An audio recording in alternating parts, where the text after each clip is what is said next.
The words slipped from his mouth in flawless French, carrying that aristocratic accent only those educated in absurdly expensive boarding schools could seamlessly mimic. Victor Vance III did not even need to raise his voice to command the room. His presence alone seemed to occupy every inch of the Celine Emporium, the absolute most exclusive luxury boutique on Fifth Avenue in New York City, where a single silk scarf cost significantly more than the monthly rent of a working-class family.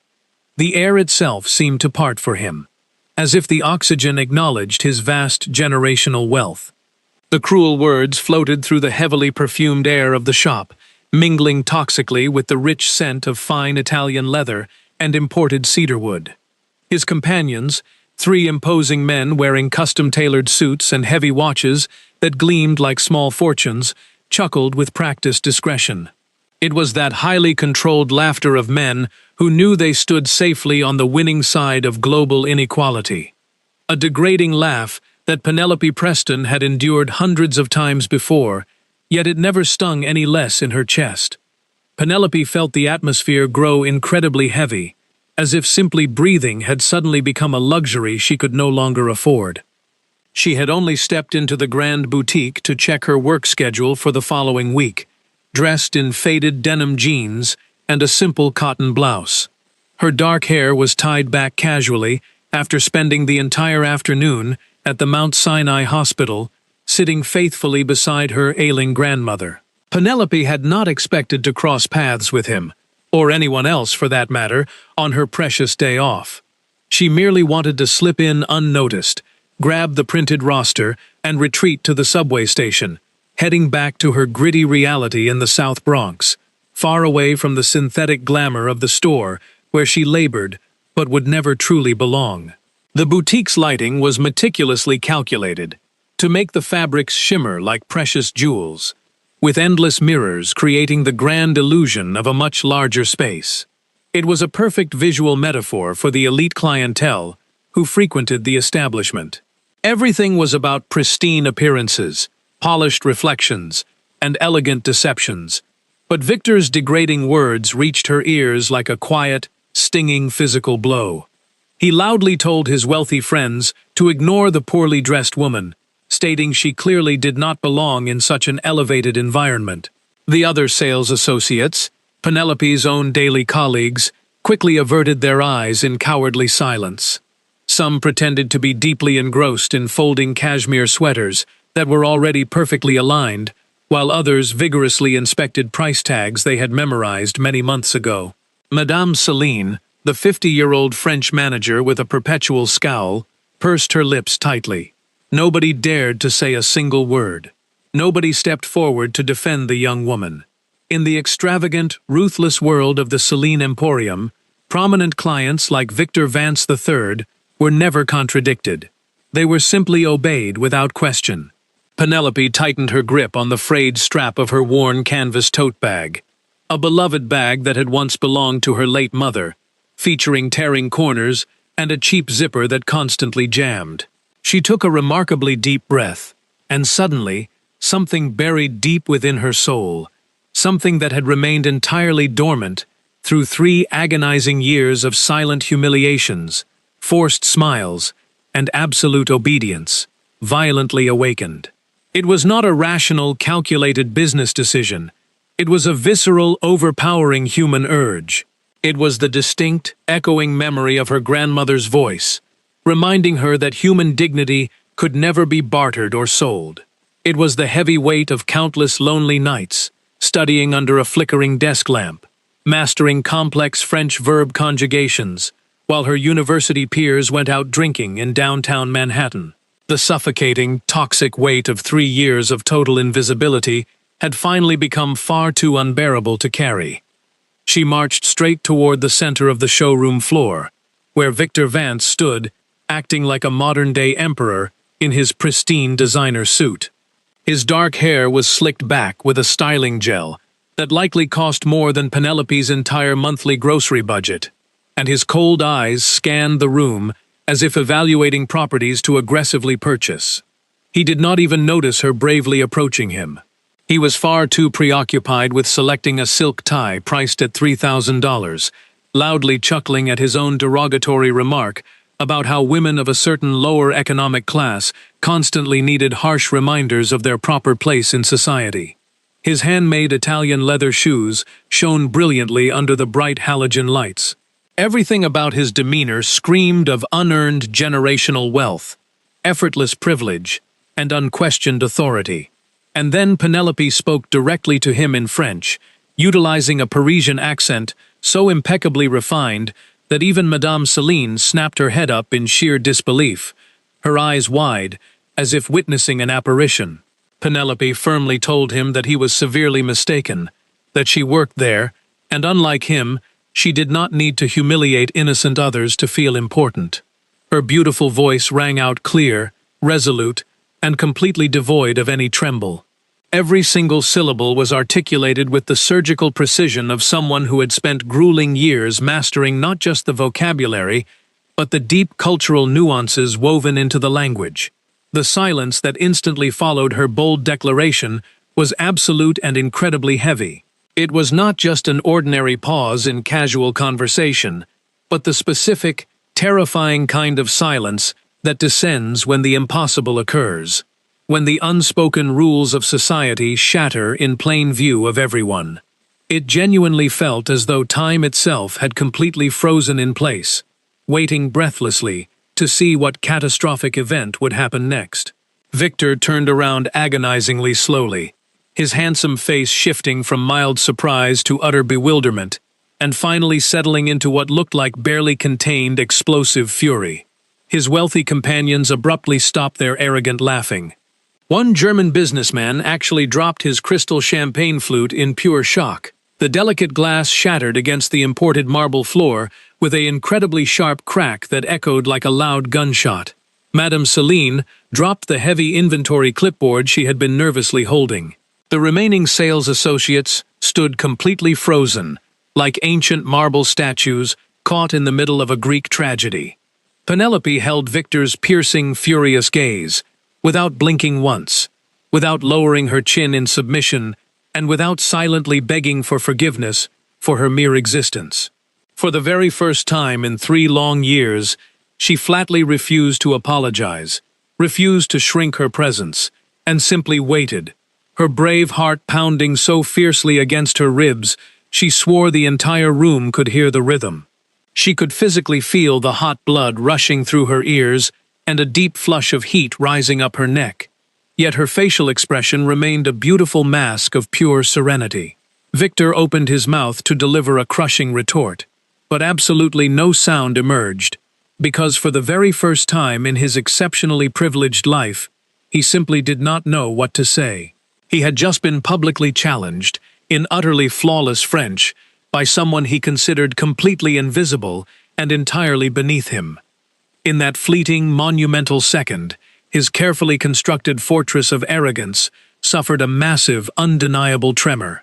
His dark eyes locked deeply onto hers, and Penelope saw genuine confusion swirling within them. He was so profoundly accustomed to people bowing down to his immense wealth, to people eagerly accepting his cruel words as unquestionable law, that her sudden defiance completely short-circuited his brain. The seconds stretched out like agonizing, endless hours. The late afternoon sun cast a brilliant golden hue over Fifth Avenue, painting the massive skyscrapers of Manhattan as if they were majestic, modern castles from an old European fairy tale. The broad sidewalks, the meticulously aligned street lamps, the luxury vehicles illegally parked at every corner. Everything radiated immense power and suffocating exclusivity. It was a completely parallel universe, separated by just a few miles of dark subway tracks from Penelope's harsh reality. The South Bronx, the vibrant, struggling neighborhood where she had grown up, smelled of diverse spices, roasted nuts, and heavy exhaust fumes. It was a tough place, where energetic children played basketball on severely cracked asphalt courts, and weary, loving grandmothers hung freshly washed clothes on narrow, rusted fire escapes. It was the exact place where her grandmother Martha had courageously raised Penelope all by herself after her parents tragically perished in a horrific car collision when Penelope was merely 7 years old.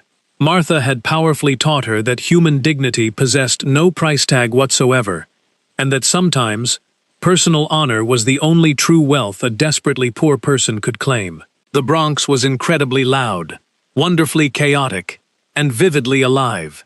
It was the harmonious, beautiful symphony of Spanish, English, and countless other dialects, blending together on the busy street corners.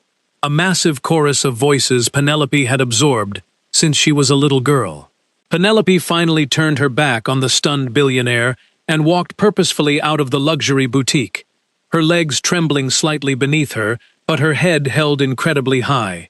She walked 3 long city blocks before finally collapsing onto a wooden bench in Central Park, staring blankly at a large water fountain.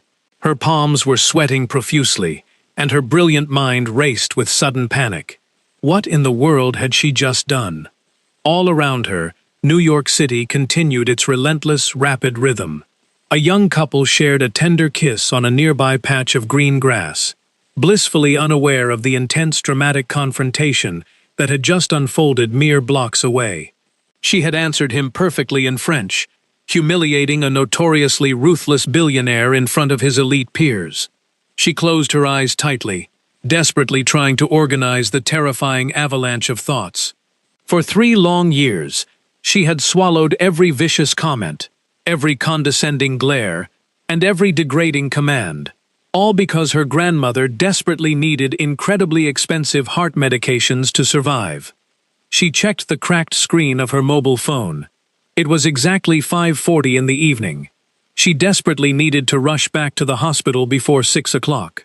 The kind nurse had solemnly mentioned that Martha was growing significantly weaker, and they needed to urgently discuss alternative treatment options. The word options was simply the medical establishment's polite, sanitized way of asking exactly how much money a struggling family could afford to spend to prolong a loved one's fragile life.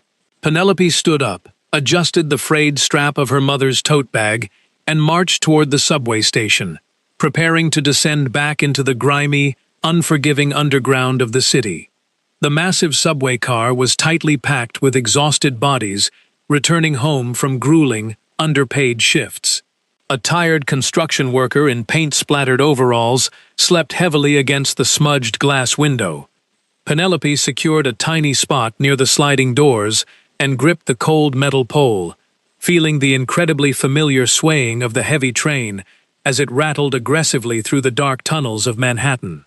When she finally reached Mount Sinai Hospital, the golden evening light had already surrendered to a gloomy gray twilight. The highly sterile corridors smelled strongly of harsh chemical disinfectants, and that specific brand of quiet despair that only families waiting in intensive care wards truly comprehend. The bright fluorescent lights buzzed overhead with a maddening, relentless consistency. Penelope walked quickly to room 407, knocked softly on the heavy wooden door, and stepped quietly inside. Her grandmother was remarkably awake, sitting up slightly in the adjustable hospital bed, holding a tremendously outdated gossip magazine in her frail hands. Upon seeing her beautiful granddaughter, Martha's pale, severely wrinkled face instantly illuminated with a profound, radiant warmth that absolutely no amount of billionaire wealth could ever purchase. Despite the ravaging illness, Martha's wise eyes still sparkled brightly with the fierce, unconditional love that had securely anchored Penelope's entire challenging existence. Penelope cautiously approached the bed, gently kissed her grandmother's feverish forehead, and took a seat in the tremendously uncomfortable plastic chair she had unfortunately come to know intimately over the past several agonizing months. She held Martha's frail, calloused hands, hands that had violently scrubbed floors and meticulously sewn garments for decades, just to put warm food on the small table. Martha warmly asked how work had gone, and Penelope forced a fragile, unconvincing smile, claiming it was merely interesting. Martha firmly squeezed her hand, immediately sensing the hidden emotional turmoil, and powerfully reminded Penelope never to sacrifice her personal dignity for a miserable job, because dignity was her only permanent possession. The powerful, ancient words resonated deeply within Penelope's chest, like an old church bell ringing in the distance. She solemnly promised her loving grandmother she would always choose dignity above all else. As the heart monitor beeped rhythmically in the quiet background, Penelope stared thoughtfully out the window at the glittering city skyline, blissfully unaware that Victor Vance III was currently sitting in his luxurious penthouse, sipping 30-year-old scotch and obsessing dangerously over the mysterious shopgirl who had dared to openly defy him. The very next morning arrived bitterly cold and relentlessly gray, matching the heavy dread sitting deeply in Penelope's stomach. Penelope woke up at exactly 5:30 in the morning, brewed a cheap cup of instant coffee, and donned her deeply despised boutique uniform.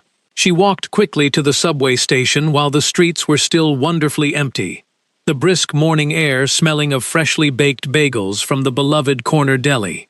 During the long, rattling commute, she mentally prepared herself for the inevitable, harsh firing. Madame Céline would surely call her into the back office, deliver a brutal reprimand, and terminate her employment immediately. Penelope bravely accepted this grim fate. She would simply find another job, perhaps scrubbing toilets or washing dishes in a greasy diner. But she would do it with her head held exceptionally high. When she finally arrived at the Céline Emporium, the atmosphere felt exceptionally bizarre and tense. The other sales associates looked at her remarkably differently today.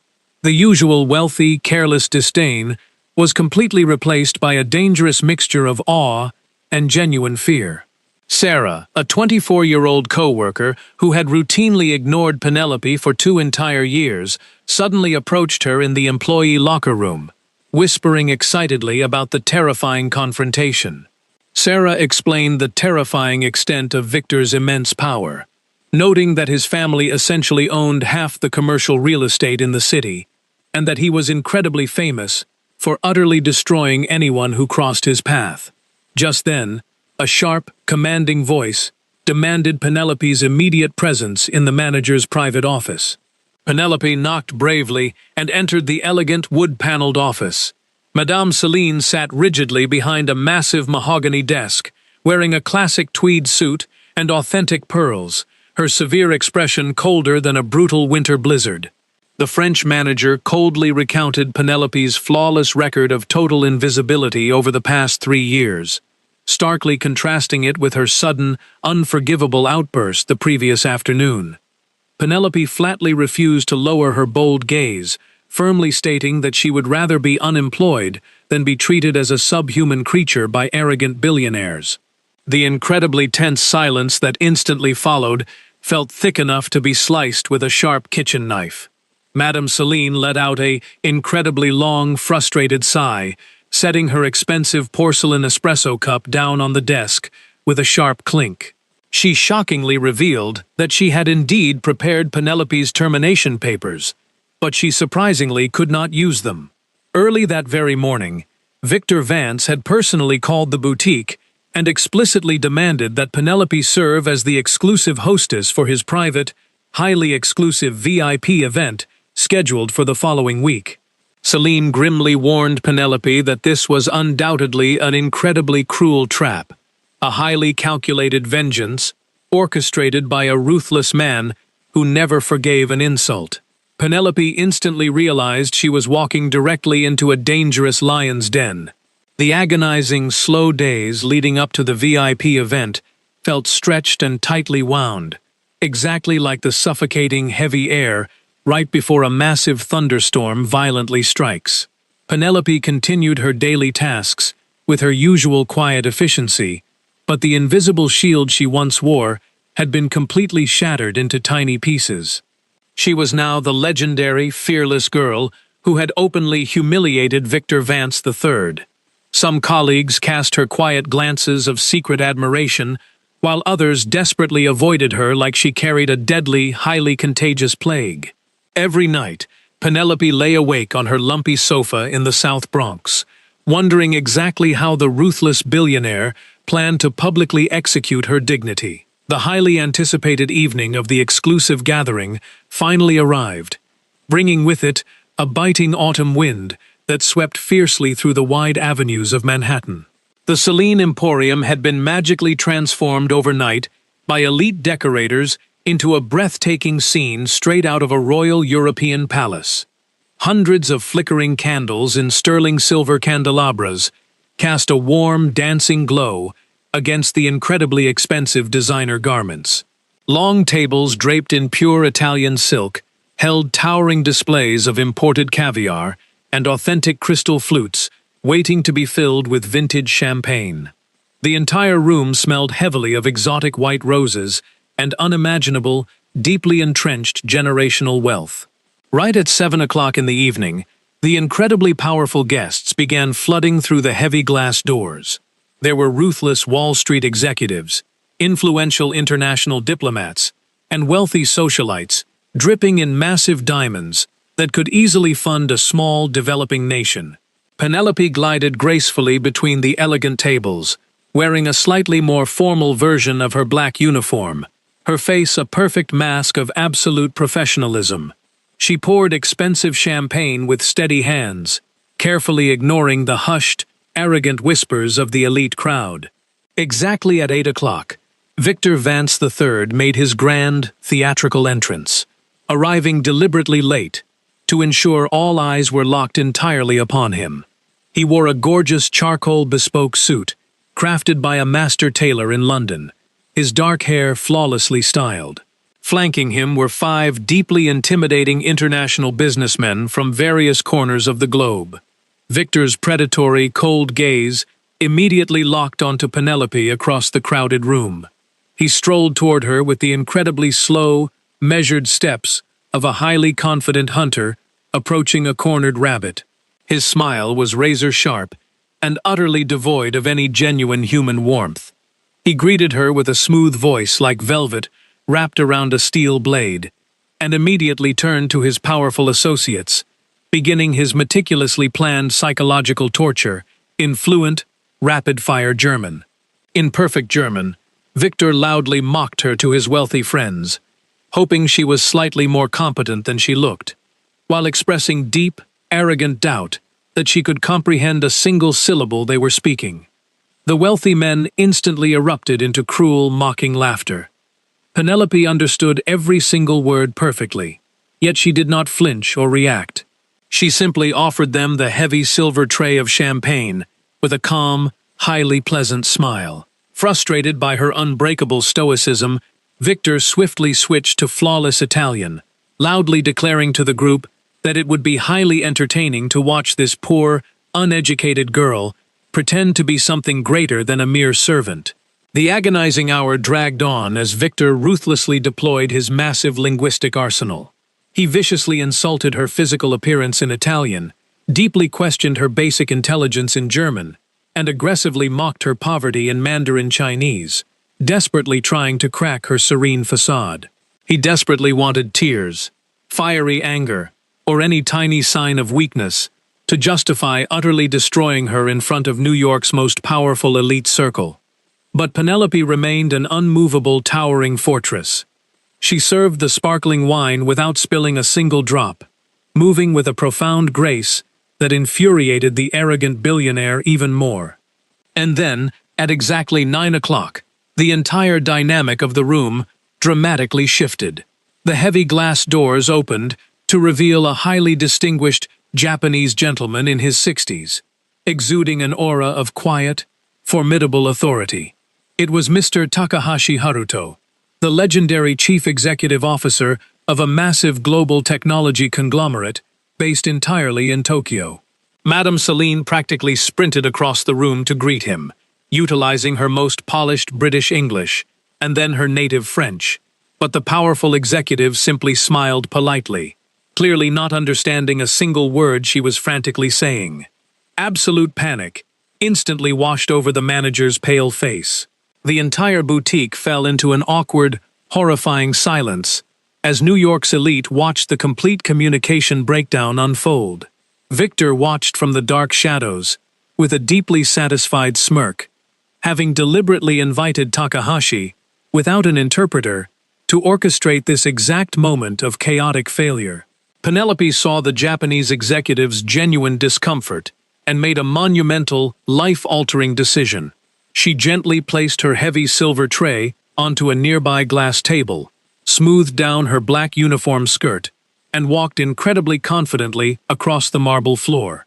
Stopping gracefully before the billionaire executive, she executed a perfectly measured traditional bow. Then, breaking the agonizing silence, she warmly welcomed him to the boutique and asked how she could properly assist him in absolutely flawless, native-sounding Japanese. The sheer magnitude of the silence that instantly crashed over the luxury boutique was utterly deafening. It was exactly as if a powerful, mystical spell had been cast over the 50 elite guests in the room. Wealthy investors stopped dead mid-sentence. Crystal champagne flutes hovered frozen halfway to their owners' slightly parted lips. Madame Celine's jaw literally dropped, rendering her completely speechless and totally paralyzed. Victor Vance III, who had carefully orchestrated this entire humiliating spectacle, suddenly lost all feeling in his hand. His incredibly expensive crystal glass slipped from his loose grip and shattered violently against the pristine marble floor, the sharp sound echoing like a massive thunderclap in the quiet room. Mr. Takahashi's face instantly transformed from polite confusion to absolute, radiant joy. He enthusiastically complimented her magnificent Japanese phrasing and introduced himself with incredible warmth. Penelope returned a genuinely beautiful smile, introducing herself with deep respect. As she began seamlessly guiding the powerful executive through the boutique, explaining the intricate details of the European designer collections in perfect Tokyo dialect, the entire atmosphere of the room shifted dramatically. The very guests who had openly mocked her just moments ago now stared in unadulterated awe. Victor stood completely paralyzed, his meticulously crafted trap having exploded spectacularly right in his own arrogant face. But Penelope was far from finished. In fact, her brilliant symphony had only just begun. When one of the German investors snidely whispered in his native tongue about how shocking it was for a mere shopgirl to speak Asian languages, Penelope immediately pivoted. She addressed him directly in perfectly accented Berlin German, sincerely thanking him for the compliment and politely offering to show him their exclusive German fashion line. The wealthy man nearly choked on his expensive beverage, his eyes bulging in pure shock. Shortly after, a highly snobbish Italian countess nervously inquired about a specific Milanese designer whose work was notoriously hard to find. Penelope effortlessly transitioned into fluid, melodic Italian, passionately detailing the vast historical influence of the Renaissance on the specific fabric stitching. The countess stared at her, exactly as if witnessing a divine miracle. When two Chinese venture capitalists began quietly debating the retail prices in Mandarin, assuming absolute privacy, Penelope gracefully intervened in their own language, politely explaining the boutique's strict pricing policies with such incredible elegance that the two powerful men were stunned into absolute silence. She then smoothly assisted a British diplomat in Oxford English and conversed rapidly with Madame Celine in Parisian French, showcasing a vast intellect that towered over everyone present. 7 distinct, incredibly complex languages. She wielded them all flawlessly, rapidly switching between varying dialects as naturally as drawing breath. The room was absolutely mesmerized by the performance. The invisible, impoverished girl from the South Bronx had completely dominated a room full of global billionaires. Victor Vance was exceptionally pale, his knuckles turning stark white as he clenched his fists in sheer disbelief and rapidly rising shame. His incredibly cruel game had backfired permanently. Later that evening, after joyfully purchasing $80,000 worth of garments for his beloved wife, Mr. Takahashi approached Penelope. Speaking in English so the stunned crowd could hear, he respectfully asked where she learned such extraordinary skills. For the very first time in 3 agonizing years, Penelope allowed her true, brilliant self to boldly step into the bright light. She confidently explained that she had earned a master's degree in linguistics from Columbia University, on a full academic scholarship, studied abroad at the Sorbonne in Paris, and worked as an official translator for the United Nations in Geneva, acquiring immense fluency in multiple European and Asian dialects. She locked her eyes directly with Victor, stating loudly she only worked at the retail shop temporarily due to severe family medical emergencies, but that her profound knowledge was a wealth nobody could ever steal from her. The incredibly heavy silence that followed her powerful speech fundamentally altered the power dynamics of the entire room. Mr. Takahashi reached into his tailored suit jacket, produced an authentic rice paper business card handed to him by his quiet assistant Kenji, and presented it to Penelope with both hands in a traditional gesture of profound respect. He loudly offered her the highly prestigious position of Director of International Relations for his global conglomerate, featuring a massive six-figure salary, base offices in New York, and frequent executive travel to Tokyo and Geneva. He urged her to call him the very next morning, assuring everyone present that his incredibly generous offer was absolutely serious. Penelope accepted the delicate card with slightly trembling fingers, feeling a massive surge of bright hope she had forcefully denied herself for years. Madame Celine scrambled forward, flashing a desperately nervous smile, practically begging Penelope to immediately accept a newly invented executive promotion at the boutique. But Penelope completely ignored the hypocritical manager. She had finally, permanently reclaimed her powerful voice. Meanwhile, Victor Vance III quietly slipped out of the boutique without saying a single word to anyone. He retreated to his black luxury sports car, sitting in the dark leather interior, deeply haunted by the brutal, undeniable realization of his own monstrous behavior. The following days genuinely felt like a wildly beautiful dream for Penelope. Her incredibly outdated mobile phone rang constantly, with highly lucrative job offers from massive international corporations. She officially accepted the executive director position with Takahashi Industries, happily preparing to begin her completely new corporate life in 2 months. Meanwhile, Victor had spent those very same days wandering aimlessly through the impoverished streets of the South Bronx, in his expensive vehicle, forcing himself to truly observe the immense daily struggles of the working class. The crushing weight of his lifelong arrogance had finally cracked his cold heart, leaving him desperate to find some meaningful path toward personal redemption. 2 days later, Penelope sat rigidly in the highly sterile office of Dr. Roberts at Mount Sinai Hospital, alongside a deeply compassionate young nurse named Chloe, who had wonderfully cared for Martha for months. The incredibly tired physician held a thick medical file, his face bearing a look of absolute astonishment. He joyfully informed Penelope that a massive, anonymous philanthropic organization, recently identified as the Vance Family Foundation, had unexpectedly fully funded a revolutionary, highly experimental treatment for her grandmother. The staggeringly expensive medical procedure, normally costing hundreds of thousands of dollars, was showing an incredibly high success rate, and Martha was officially scheduled to begin the life-saving protocol the very next morning. Penelope broke down, sobbing uncontrollably from sheer, overwhelming relief. 3 highly emotional weeks later, Penelope stood quietly outside her tiny, cramped apartment in the South Bronx, tightly gripping 2 heavily worn suitcases.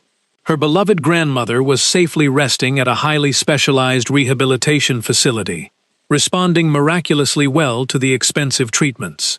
As Penelope prepared to head to the international airport for her flight to Geneva, she heard exceptionally heavy footsteps climbing the creaky wooden stairs. She turned quickly to find Victor Vance standing there, looking remarkably out of place in casual denim jeans and a incredibly simple cotton sweater. The arrogant, toxic aura of the billionaire was entirely gone, replaced completely by a profound, raw humility. He did not come aggressively demanding attention or falsely projecting power. He stood at a highly respectful distance and sincerely apologized for his horrific behavior, not just to her, but to every invisible worker he had ever callously demeaned. Penelope listened calmly, feeling a very strange sense of emotional closure. Victor slowly pulled a folded legal document from his pocket and gently handed it to her. It was the official charter for a newly established educational fund, providing fully paid linguistic and academic scholarships to brilliant, underprivileged youths from neighborhoods exactly like hers, ensuring they would absolutely never have to endure humiliation just to survive. Penelope read the incredible document incredibly carefully, realizing with shock that 50 young students had already been fully funded. Victor confessed that her absolutely unbreakable dignity had fundamentally shattered his highly toxic worldview, forcefully teaching him that true power resided in profound empathy, not inherited wealth.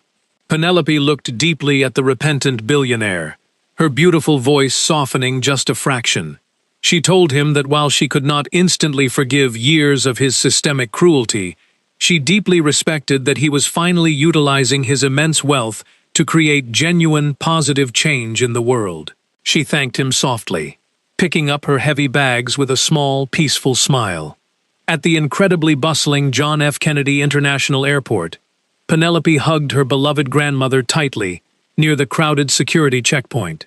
Martha had stubbornly insisted on coming to say goodbye, her beautiful face glowing with renewed health and fierce pride. They joyfully promised to see each other very soon in Switzerland. As Penelope walked down the incredibly long terminal corridor toward her departure gate, she felt the incredible, crushing weight of the past 3 years finally lift entirely from her tired shoulders. She boarded the massive airplane, looking out the small oval window at the sprawling concrete jungle of New York City, a place that had severely tested her spirit and ultimately forged her unbreakable strength. The massive airplane engines roared loudly to life, lifting the aircraft high above the gleaming skyscrapers and the gritty outer boroughs, blurring the stark lines between extreme wealth and desperate poverty. Penelope smiled brightly, knowing deeply that she was finally stepping into a bright future built entirely upon her own immense merit and unyielding perseverance. Back firmly on the ground, Victor Vance bravely walked into a small community center in the Bronx, ready to meet the very first group of bright scholarship students, finally understanding what it meant to truly see the beautiful humanity in others. Both of them had been forever transformed by that single, explosive encounter. Sometimes we wander through life falsely believing that a person's ultimate worth is measured by the luxurious labels on their clothing, the massive balances in their bank accounts, or the prestigious neighborhoods they happen to inhabit. Yet, this story beautifully reminds us that true human value is profoundly forged in the quiet fires of resilience, grace, and unwavering dignity when facing immense adversity. Material wealth can easily purchase extravagant luxury, powerful influence, and superficial obedience.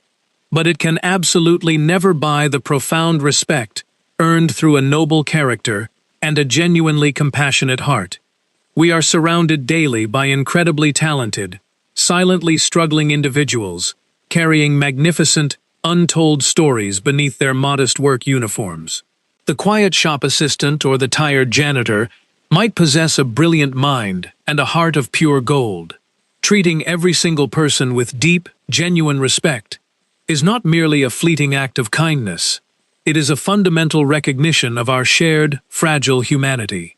When we consciously choose empathy over cruel arrogance, and when we fiercely protect our inner dignity over surrendering to despair, we unlock the extraordinary potential hidden within ourselves and others, ultimately creating a brighter world where true nobility is defined solely by the selfless goodness of our everyday actions.